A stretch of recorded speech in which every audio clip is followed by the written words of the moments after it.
पूरे के पूरे पुट इन करें, ठीक है, तो वो भी मैं आपको भेजता हूँ। देखो सर बच्चे, अगर जो आपने अब जो आप भेजोगे तो अगर वही लर्न कर लिया तो मतलब पूरा चैप्टर लर्न हो गया?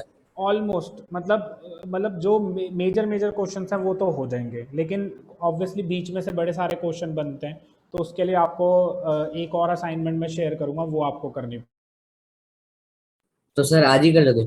पड़ेगी, ठीक है। और एनसीईआरटी क्वेश्चंस और जो मैं आपको असाइनमेंट दे रहा हूँ वो मोर देन सफिशिएंट रहेगा। एनसीईआरटी का कोई क्वेश्चन मत छोड़ना, क्योंकि बायोलॉजी में एनसीईआरटी से ही क्वेश्चन आ जाते हैं बीच बीच में से, ठीक है। तो एनसीईआरटी का कोई क्वेश्चन मत छोड़ना, पर्टिकुलरली इस चैप्टर का। देखो बच्चे, नेक्स्ट क्या है, circulation of blood through the heart. देखो systemic capillary, systemic vein, right atrium, right ventricle, ये सारा का सारा फ्लो चार्ट समझा रहे हैं, ये भी मैं आपको बताऊंगा। The blue color shows deoxygenated blood, the white color shows, the red color shows that is the oxygenated blood। तो रेड कलर जो हमने डायग्राम में शो करा है ये ऑक्सीजनेटेड ब्लड के लिए है, और जो ब्लू कलर शो करा है वो हमने किसके लिए शो करा है, that is your deoxygenated blood के लिए। अब हाँ,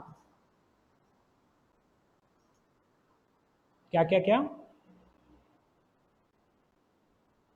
नहीं उसमें ना डीऑक्सीजनेटेड ब्लड जो होता है ना उसके अंदर दैट इज योर, वो जो वेन्स होती है ना वो ब्लू कलर की हो जाती हैं, ठीक है, क्योंकि वो ब्लड जो है दैट इज उसमें ना हीमोग्लोबिन लैक करता है डीऑक्सीजनेटेड ब्लड में, जनरली इट हैपेंस दैट। लेकिन एज सच ब्लू कलर का वो नहीं है, वो थोड़ा सा इंडिकेशन कर रहा है बच्चे, एक्चुअल में नहीं है। इंडिकेशन करने के लिए हमने लिखा है कि क्या उसका होता है। अभी हम ब्लड में जब आप पढ़ोगे ना तो ब्लड के अंदर भी पिगमेंट्स होते हैं, ठीक है, रेड ब्लड कॉर्पसूल्स, वाइट ब्लड कॉर्पसूल्स, और क्या होते हैं, दैट इज प्लेटलेट्स होते हैं। तो रेड ब्लड कॉर्पसूल्स का कलर रेड क्यों होता है, because of the presence of haemoglobin.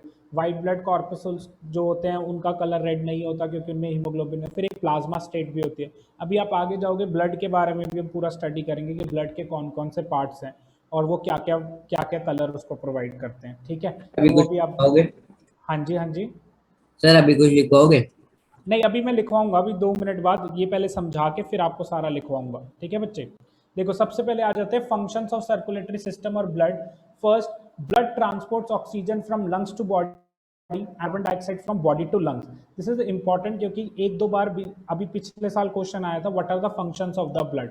Simple question होता है, ज्यादा मेहनत नहीं होती, नॉर्मल बातें ही हैं, कुछ आपको नया सीखने के लिए कुछ भी नहीं है, जो पुराना पढ़ के आए हो वही काम है ब्लड का।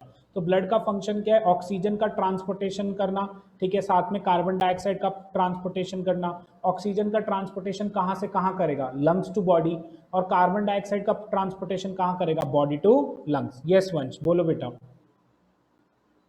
सर जो ये है फाइल है उसमें सर थर्ड सेकंड पॉइंट जो है सर उसमें हाँ, स्मॉल आना चाहिए सर, सिंपल। स्मॉल आना चाहिए, बिल्कुल बिल्कुल, मैं वही बोलने वाला था।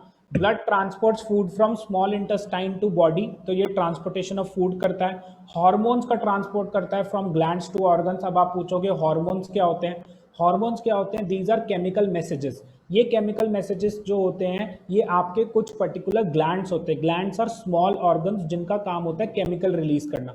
जैसे फॉर एग्जांपल आप जब किसी को हक करते हो या किसी से प्यार से बात करते हो, ठीक है, या आपको कोई लव शो करता है आपके लिए, तो आपकी बॉडी के अंदर एक हार्मोन रिलीज होता है, उसे बोलते हैं ऑक्सीटोसिन। तो ऐसे आपके अंदर बड़े सारे हार्मोन्स रिलीज होते हैं हर एक इमोशन के लिए। फिर वो ऑक्सीटोसिन जब आपके अंदर रिलीज होता है तो आपको बहुत अच्छा लगता है। जैसे कभी कभार आप रेड बुल पीते हो तो उसकी वजह से भी एक हार्मोन रिलीज करता है जिसको हम एड्रेनलिन कहते हैं, जिससे आपको एनर्जी बहुत ज़्यादा मिल जाती है।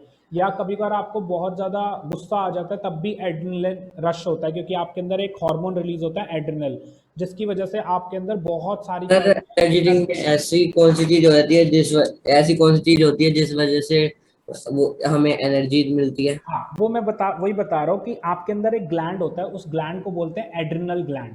एड्रिनल ग्लैंड क्या करता है, वो एक हार्मोन रिलीज करता है, केमिकल मैसेज रिलीज करता है आपके ब्लड के अंदर, उसको बोलते हैं एड्रिनलाइन। ये एड्रिनलाइन जब रिलीज होता है तो आपको बहुत ज़्यादा एनर्जी फील होने लग जाती है for that instant of time. तो जब आप कभी कभार ये जो जो ड्रिंक्स होती हैं, जो एनर्जी ड्रिंक्स होती हैं, ये एक्चुअली वही एड्रिनल ग्लैंड को ट्रिगर करने के लिए होती हैं कि वो हार्मोन रिलीज कर दे और आपको एनर्जी ज़्यादा फील होने लग जाए। तो यहाँ पर भी ये जो ट्रांसपोर्टेशन होता है हार्मोन्स का, इन केमिकल मैसेजेस का, ये भी किसके थ्रू होता है, ब्लड के थ्रू होता है। ग्लैंड्स, जैसे फॉर एग्जांपल ग्लैंड्स कहीं और प्रेजेंट होते हैं लेकिन उनका जो ट्रिगर होता है वो किसी और ऑर्गन पे जान लो, हो सकता है कि हार्मोन यहाँ से रिलीज हो, यहाँ कोई ग्लैंड हो और यहाँ से हार्मोन रिलीज हो, लेकिन उसका ट्रिगर पॉइंट जो हो वो आपकी लेग हो, तो यहाँ से यहाँ तक, यहाँ से आपकी लेग तक का ट्रांसपोर्टेशन करने का काम कौन करेगा? ब्लड काम करेगा उस केमिकल को। तो ये चीज होती है, ठीक है बेटा। फिर उसके बाद blood transport waste from body to the kidney, तो जितना भी वेस्ट होता है उसका ट्रांसपोर्टेशन भी ब्लड करता है।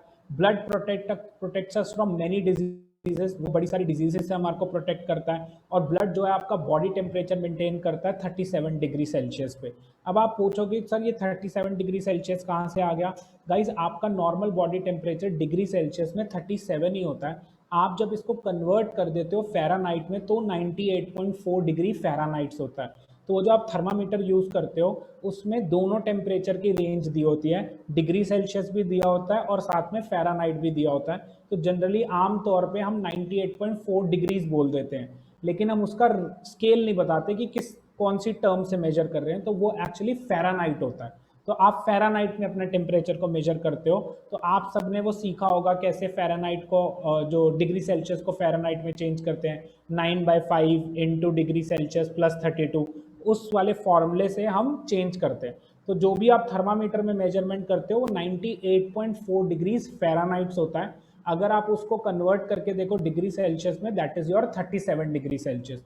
तो आपका normal body temperature 37 degree Celsius होता है और ब्लड इसे मेंटेन करके रखता है। अगर इससे बॉडी टेम्परेचर ज़्यादा चला जाए तो इसका मतलब आपको फीवरिश फील हो रहा है, मतलब आपका बॉडी टेम्परेचर हाई हो गया है, इसका मतलब कोई ना कोई आपके प्रॉब्लम हो चुकी है बॉडी के अंदर, there some attack is happening. तो बॉडी उस माइक्रोब्स को मारने के लिए क्या करती है? बॉडी टेम्परेचर को इंक्रीज कर देती है। तो वो जब बॉडी टेम्परेचर इंक्रीज होता है तो आपके पास इंडिकेशन आ जाता है यार हमारी बॉडी में कुछ गड़बड़ हो गई है, तो then you go to the doctor for the treatment, कि डॉक्टर से आप जाते हो और उससे पूछते हो कि हम कैसे इसका ट्रीटमेंट करें या क्या प्रॉब्लम हुई है मेरे अंदर। तो ये काम होता है जब आपका बॉडी टेम्परेचर इंक्रीज होता है। तो फीवर एक तरह का रिस्पॉन्स होता है बॉडी का माइक्रोब्स के लिए, इसलिए जनरली जो भी बीमारियां होती हैं उनमें फीवर हो जाता है। आपको जितने भी वायरल अटैक्स होंगे उनमें फीवर होगा, बैक्टीरिया का अटैक होगा उसमें फीवर होगा, क्योंकि बॉडी क्या करती है? अपना टेम्परेचर इंक्रीज करके उन माइक्रोब्स को मारने की कोशिश कर रही होती है। अब लेकिन अगर बहुत ज़्यादा इंक्रीज हो गया तो वो भी हमारे लिए लीथल हो सकता है, इसलिए हम फिर पैरासीटामॉल या डोलो या ऐसी दवाइयाँ खा लेते हैं कि बॉडी टेम्परेचर को लोअर डाउन किया जाए। फिर उसके बाद आ जाते हैं बच्चे relaxation and contraction of heart. कल मेरे से आशीष ने पूछा था हार्ट बीट क्या होती है, तो वो आंसर आपको अब मिलेगा बच्चे। देखो कार्डियक साइकिल क्या होती है? It is a periodic relaxation and contraction of muscles of heart. तो आपका हार्ट जो है बार बार क्या कर रहा है? कॉन्ट्रैक्ट कर रहा है, रिलैक्स कर रहा है, कॉन्ट्रैक्ट कर रहा है, रिलैक्स कर रहा है, जिसे हम बीटिंग ऑफ द हार्ट कहते हैं। आपका हार्ट बीट कर रहा है। Beat in the sense, beat क्या होती है? जो आप म्यूजिक बजाते हो, तो आप म्यूजिक बजाते हो तो उसमें बीट्स आती हैं। बीट्स क्या होती हैं? एक कॉन्टिन्यूस फ्लो को आप बीट कहते हो। अगर आप एक जैसे फॉर एग्जांपल वो 1 2 3 4 फिर उसके बाद 1 2 3 4 ऐसे ये जो बीट्स एक रिपीटेड पैटर्न को बीट्स कहा जाता है। तो ये वही बीट है, पीरियोडिक रिलैक्सेशन। एंड पीरियोडिक का मतलब होता है जिस जो रिपीटेटिव है, बार बार होता जा रहा है, उसको पीरियोडिक कहते हैं। ठीक है, तो जैसे आपके स्कूल्स में भी हम क्या बोलते हैं? जो क्लास होती है उसको पीरियड बोलते हैं, क्योंकि वो रिपीटेटिव है, बार बार होती रहती है। तो वहीं से वर्ड बना पीरियोडिक रिलैक्सेशन एंड कॉन्ट्रैक्शन, जो एक टाइम के बाद बार बार रिलैक्स, बार बार contract, relax contract, relax contract, और इसी को हम बोलते हैं क्या? Beating of the heart. तो हार्ट बीट क्या होती है? It is produce due to contraction and relaxation of heart. तो आपका हार्ट बार बार कॉन्ट्रैक्ट करता है, रिलैक्स करता है, कॉन्ट्रैक्ट करता है, रिलैक्स करता है। तो इसी को आप क्या बोलते हो? हार्ट बीट बोलते हो। क्या बोलते हो बच्चे? हार्ट बीट बोलते हो। तो 1 complete cardiac cycle is equal to 1 heart beat. तो एक कार्डियक साइकिल क्या हुई? Contract, relax, 1 cardiac cycle complete, contract, relax, 1 cardiac cycle complete. तो जब आपकी एक कार्डियक साइकिल कंप्लीट होती है, इसको आप हार्ट बीट बोलते हो। इसको आप क्या बोलते हो बच्चे? That is your heart beat बोलते हो। तो आपका हार्ट क्या करता है? It beats about 70 to 72 times per minute. 1 minute के अंदर 70 से 72 बार जो है हार्ट बीट करता है। मतलब हार्ट कॉन्ट्रैक्ट और रिलैक्स करता है 70 to 72 times in a minute. तो 60 सेकंड के अंदर 70 से 72 बार आपका हार्ट क्या करता है बच्चे? बीट करता है। तो और साथ में क्या करता है? इन 1 कार्डियक साइकिल, एक कार्डियक साइकिल में heart pumps out 70 millilitre blood and does about 4900 millilitre blood in a minute. तो आपका हार्ट जो है दैट इज एक कार्डियक साइकिल, मतलब एक कॉन्ट्रैक्शन और एक रिलैक्सेशन में कितना ब्लड पंप कर देता है, दैट इज 70 ml, 70 ml। और अगर आप इसको 60 सेकेंड्स में देखोगे तो इन टोटल करोगे तो टोटल कितना आ जाता है 4900 ml इन अ मिनट, तो टोटल 5 लीटर होता है। तो आपके अंदर जो ब्लड है ना वो है भी इतना ही, 5 to 7 लीटर्स का ही ब्लड होता है, इससे ज़्यादा ब्लड नहीं होता। मैक्सिमम जो हमारे अंदर ब्लड जो प्रेजेंट है वो 5 to 7 लीटर्स है। तो एक मिनट के अंदर सारा ब्लड पंप होता है। तो आप देख रहे हो कि एक मिनट के अंदर अंदर पूरा बॉडी का ब्लड हार्ट में आता है, फिर हार्ट से बॉडी में जाता है, फिर हार्ट में आता है, फिर हार्ट से बॉडी में जाता है। तो ये कॉन्टिन्यूस साइकिल चलती रहती है, पंपिंग ऑफ द ब्लड होता रहता है। और ब्लड बड़े सारे फंक्शंस परफॉर्म कर रहा है इस पूरे टाइम में। ट्रांसपोर्टेशन कर रहा है गैसेस का, ट्रांसपोर्टेशन कर रहा है फूड का, फिर उसके बाद रिमूवल कर रहा है वेस्ट का, वेस्ट के रिमूवल में मदद कर रहा है। सब कुछ ट्रांसपोर्ट करना होता है उसको। और एक मिनट में दोबारा से हार्ट पे आता है, फिर पंप किया जाता है, फिर हार्ट पे आता है, फिर पंप किया जाता है। और ये कॉन्टिन्यूस साइकिल आपके अंदर चल रही है। लेकिन आप ऑब्वियसली इससे बहुत ही ज़्यादा आपको पता ही नहीं चलता कि हो भी रहा है कि नहीं हो रहा, क्योंकि इतना स्मूथ प्रोसेस है कि हमें पता ही नहीं चल रहा कि हो अंदर क्या चल रहा है। तो वो होता जा रहा है। कभी प्रॉब्लम आएगी तो जैसे मान लो हार्ट अटैक आया, कुछ आया, तो ये प्रॉब्लम क्रिएट हो जाती है कि वो पंपिंग उसकी रुक गई है, फिर उसके बाद ऑब्वियसली रिपरकशन शुरू हो जाते हैं।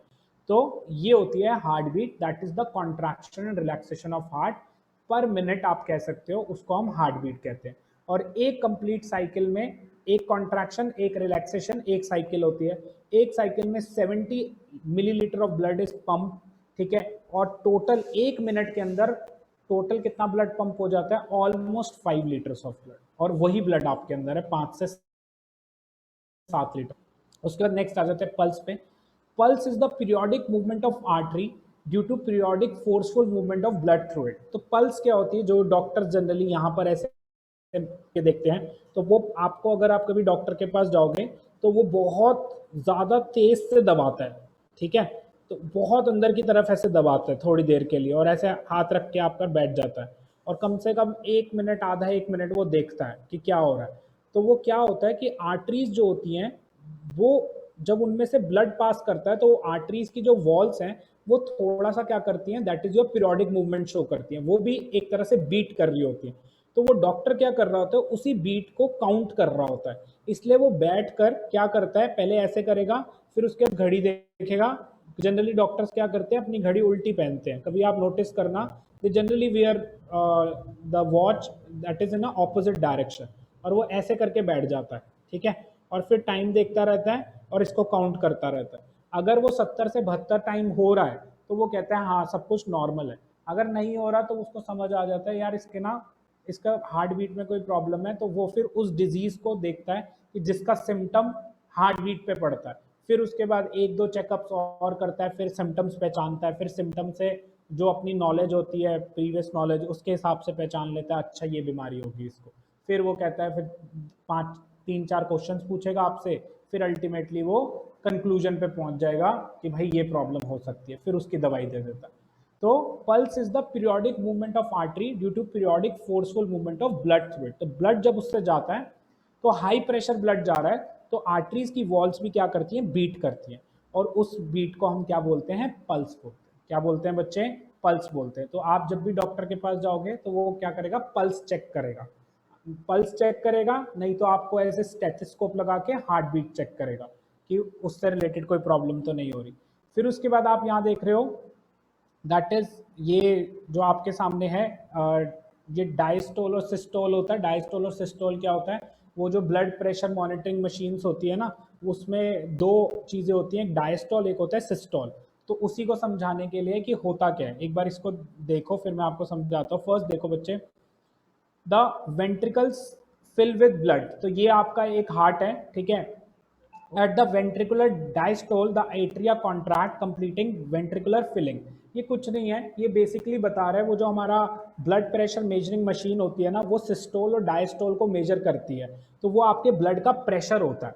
तो आपके ब्लड का प्रेशर कितना है। तो एक नॉर्मल ह्यूमन अडल्ट में ब्लड प्रेशर जो होता है वो 120 के अराउंड में होता है, ठीक है, mm of Hg, 120 millilitre of Hg। Hg is mercury, mercury के प्रेशर के हिसाब से हम उसको मेजर करते हैं, ठीक है। तो इसके अंदर सारा का सारा उसी के ऊपर है कि कैसे डायस्टोल और सिस्टोल मेजर किया जाता है। इस पे मैं ज़्यादा नहीं जाऊँगा, ये आप अपना खुद से पढ़ लेना। क्यों? क्योंकि इसके अंदर ये हमारे सिलेबस में नहीं है, ये मैं आपको एक्स्ट्रा दी है। तो जिसका इंटरेस्ट हो, जिसको बायोलॉजी लेने का इंटरेस्ट हो, वो एक बार पढ़ना, और फिर उसके बाद अगर आपको ना समझ आए तो मुझे बताना, मैं आपको पूरा समझा दूंगा, ठीक है बच्चे। तो ये आप लोगों के लिए एक्स्ट्रा चीज़ है, तो जिसका मन हो वो इसको पढ़ना, ठीक है। जिसको आगे बायोलॉजी लेनी है, जिसको डॉक्टर बनना है, तो उनके लिए ये काम की चीज़ है। फिर उसके बाद सिस्टोल और डायस्टोल होते क्या है। Contraction of cardiac muscles is called systole, relaxation of cardiac muscles is called diastole. तो बच्चे जब आपकी कार्डियक मसल्स, हार्ट की मसल्स कॉन्ट्रैक्ट करती हैं, ठीक है, सिकुड़ जाती हैं, उसको हमने एक नाम दे दिया, उसका नाम क्या है, दैट इज सिस्टोल। और जब आपकी कार्डियक मसल्स रिलैक्स करती हैं तो उसको हमने नाम दे दिया डायस्टोल। तो जब आप ब्लड प्रेशर मशीन्स को देखोगे, उसके अंदर एक अपर प्रेशर होता है, एक लोअर प्रेशर होता है, जिसको डायस्टोल और सिस्टोल कहते हैं। तो समझ जाना वो क्या होता है। वो बेसिकली सिस्टोल का मतलब होता है contraction of cardiac muscles is called that is systole, and relaxation of cardiac muscles is called diastole. तो अगर आपको पेपर में 1 नंबर का क्वेश्चन आएगा, what is the contraction of cardiac muscles called as, तो उसका आंसर है systole. What is the relaxation of what is the relaxation of cardiac muscles called as, that is known as diastole। diastole and systole, diastole and systole, ठीक है बच्चे। systole is contraction, diastole is relaxation, contraction relaxation, contraction relaxation, clear? anybody any doubts here बच्चे? अगर किसी का कोई doubt है तो बता दो, फिर हम ब्लड पे जा रहे हैं। उससे पहले आप अपना डाउट बता दो, किसी को भी कोई डाउट है तो। हार्ट बीट क्लियर है क्या होती है? Contraction and relaxation of heart को हम हार्ट बीट कहते हैं। और फिर उसके बाद हमने जो सेकंड करा, that is your pulse. Pulse is the periodic movement of the artery, इसको हम पल्स कहते हैं। तो these are the some of the basic points of that is cardiac cycle, sorry heart beat, and that is pulse. Yes Tanish बोलो बेटा। हाँ, lymph अभी आने वाला है बच्चे, आगे आएगा लिम्फ, ठीक है, we are going towards that, ठीक है। लिम्फेटिक सिस्टम होता है, वो भी एक पूरा, जैसे ब्लड का पूरा सिस्टम होता है ना, वैसे एक लिम्फेटिक सिस्टम है, ठीक है। अब चलते हैं हम किस पे, ब्लड पे। तो blood is connective tissue, obviously it is a connective tissue which plays the role of the carrier for various substance in the body. ये क्या करता है, सारे सब्सटेंसेस को कैरी करता है। और ब्लड इज कंपोज्ड ऑफ 3 चीजें, blood plasma, that is blood cells and platelets, ठीक है। Blood sales, blood plasma, that is, and the last one is platelets। तो देखो बच्चे क्या होता है, first is blood plasma। blood plasma is a pale colored liquid which is mostly composed of water। blood plasma forms the matrix of blood। ये red colour का नहीं होता, ये ब्लड का ही पार्ट है, इसके अंदर सारा पानी होता है। और इसका जो कलर होता है वो क्या होता है, पेल कलर्ड होता है। पेल कलर्ड मतलब थोड़ा सा येलोइश कलर में ये दिखाई देता है। तो blood plasma is pail coloured liquid which is mostly composed of water. Generally इसके अंदर सिर्फ पानी प्रेजेंट होता है। And blood plasma forms the matrix of blood. तो ब्लड का मैट्रिक्स, मैट्रिक्स मतलब होता है जैसे उसका जो मेन कंपोनेंट होता है ब्लड का, वो कौन फॉर्म करता है, that is your blood plasma. फिर उसके बाद आ जाते हैं ब्लड सेल्स। तो यहाँ पर 2 टाइप्स के ब्लड सेल्स हमें स्टडी करने हैं, एक है रेड ब्लड सेल्स और एक है white blood sales. Red blood sales और कॉर्पुसल्स क्या होते हैं, these are of red color because of the presence of hemoglobin which is a pigment। तो मैंने आपको बताया था ना कि रेड कलर क्यों होता है, because of presence of haemoglobin. White blood cells का colour that is your red नहीं होता क्योंकि उनमें हीमोग्लोबिन नहीं प्रेजेंट। तो जिसमें भी हीमोग्लोबिन प्रेजेंट होगा उसका कलर रेड होगा। तो रेड ब्लड सेल्स का कलर क्या होता है बच्चे, दैट इज रेड कलर के होते हैं because of the presence of haemoglobin. और ये हीमोग्लोबिन जो होता है ऑक्सीजन और कार्बन डाइऑक्साइड के साथ कंबाइन करता है। The transport of oxygen happens through haemoglobin. Some part of carbon dioxide also transported through haemoglobin. Carbon dioxide क्या करती है, हीमोग्लोबिन में भी सॉल्युबल होती है और साथ में वाटर में भी सॉल्युबल होती है। तो दोनों में सॉल्युबल होती है कार्बन डाइऑक्साइड, इसलिए बोला सम पार्ट। पूरी कार्बन डाइऑक्साइड नहीं, some part of the carbon dioxide is also transported through haemoglobin. फिर आ जाता है white blood cells, these are of pale white colour, ठीक है, तो व्हाइट कलर के, लेकिन वो कलर पेल है, पेल मतलब थोड़ा सा ज्यादा डार्क नहीं, थोड़ा सा लाइट कलर में होता है, उसको पेल कहते हैं। They important role in the immunity. तो जब मान लो कभी कभार क्या होता है, जो इम्यूनिटी इन द कहते हैं, जैसे अगर आप कहीं पर सपोज करो कोई प्रॉब्लम हो जाती है, तो वहां पे व्हाइट ब्लड सेल्स जो होते हैं आपकी इम्यूनिटी बढ़ाने में काम करते हैं। The last comes the platelets. Platelets are responsible for blood coagulation. Blood coagulation is a defense mechanism which prevents excess loss of blood in case of an injury. बच्चे कभी कभार क्या होता है, जैसे हमारे को चोट लग जाती है, तो हमारी बॉडी में सपोज करो एक छोटा सा होल सा हो जाता है, तो उसमें से ब्लड बाहर निकलने लग जाता है। तो प्लेटलेट्स क्या करते हैं, उस जगह पे जाकर इकट्ठे हो जाते हैं और वहां पर वो जो होल हुआ है उसे फिलअप कर देते हैं। इसको बोलते हैं ब्लड कोagulation। जहां पर आप कभी देखना, कभी चोट लग जाए तो आपके एक साइड पे सारा का सारा ब्लड एक जम जाता है, आप कहते हैं उसको, हिंदी में हम उसको कहते हैं जम गया हमारा ब्लड। तो वो सारा का सारा जो चीज होती है ना, जिससे की वजह से होल जो है फिलअप हो गया है, उस चीज को भरने के लिए कौन आते हैं, प्लेटलेट्स आते हैं। तो प्लेटलेट्स आपका ब्लड कोagulate करते हैं, मतलब उनको बाहर जाने से रोकते हैं जब आपको इंजरी हो जाती है। तो ये ब्लड के मेजर पार्ट्स होते हैं, plasma, blood cells and platelets. Plasma आपने देख लिया, वो that is your mainly composed of water होता है।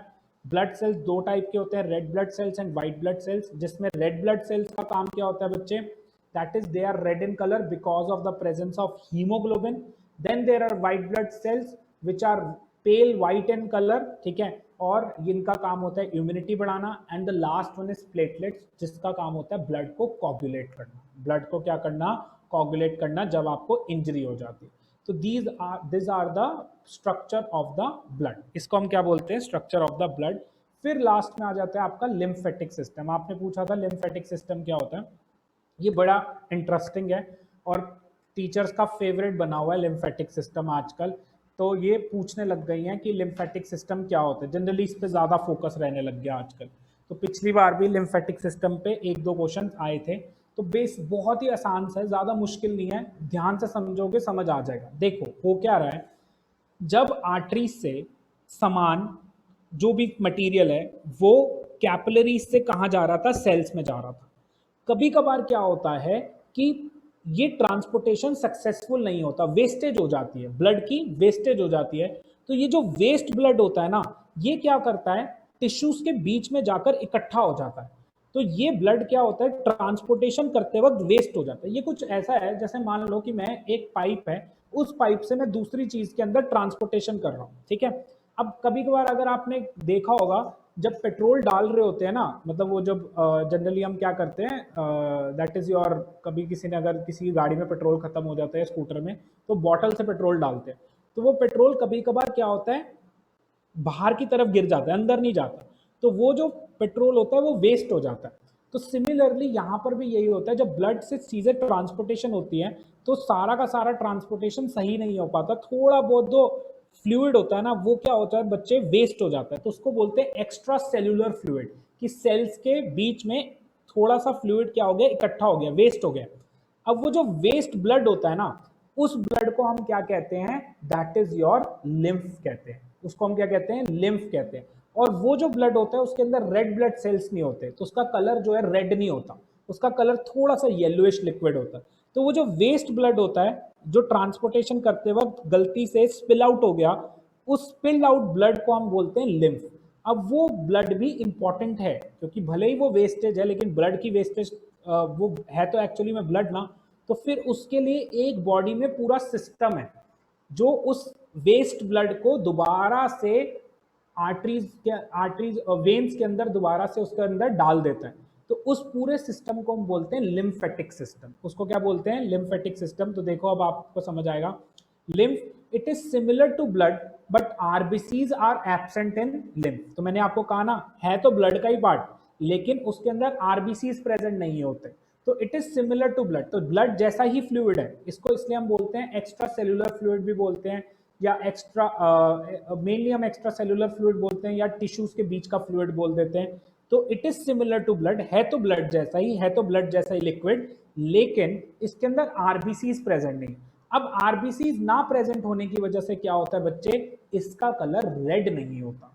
Lymph is form from the fluid, देखो बच्चे ध्यान से सुनना, lymph is formed from the fluid which leaks from blood capillaries and goes to the intercellular spaces in the tissue, right मैंने यही बताया था आपको कि ये जो होता है कैसे फॉर्म होता है, जब ट्रांसपोर्टेशन हो रही होती है दैट इज योर कैपिलरी से सेल के बीच में, तो कुछ फ्लूइड जो होता है वो वेस्टेज की फॉर्म में टिश्यूज के बीच में जो स्पेसेस हैं उनमें जाकर इकट्ठा हो जाता है, तो ये वेस्ट ब्लड है। अब ये वेस्ट ब्लड जाके टिश्यूज के बीच में इकट्ठा हो गया, इसलिए बोला इंटरसेलुलर, सेल्स के बीच में जो स्पेस है वहां जाके इकट्ठा हो गया।